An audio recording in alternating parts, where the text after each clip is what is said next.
বৌমা ও বৌমা হ্যাঁ তুমি কি পরিছো এই হাতা কাটা জামা পরিছো কি কি পরিছো নাকি চুল এরকম সাইডে সুইডে কি করতেছো নাকি বৌমা তুমি আমাদের মান সম্মান ডুবাইবা নাকি? না মা একটু বিউটি পার্লারে যাবো ভাবছিলাম তো। কিসের জন্য বিউটি পার্লার যাবা এখন এরকম করে?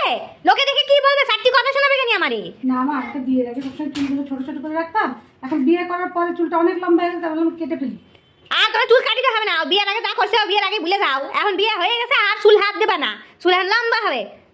আচ্ছা মা। দেখ বেশি কথা বলো না, আর বলো কি বানাইছো?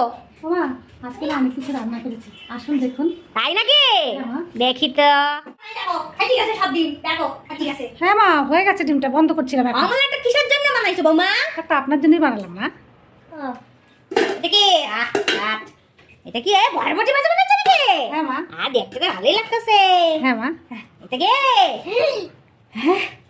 বেগুন দিয়ে বানাইছো?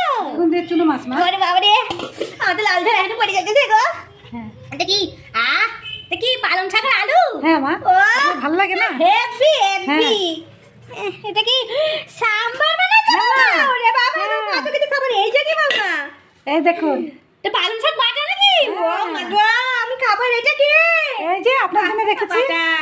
সে যাই হোক আমার এত সব কিছু বানাইছো অনেক খুশি হয়েছি। তার মানে এটা তুমি হাতা কাটা করে চুল কাটা যাইবা বুঝছো?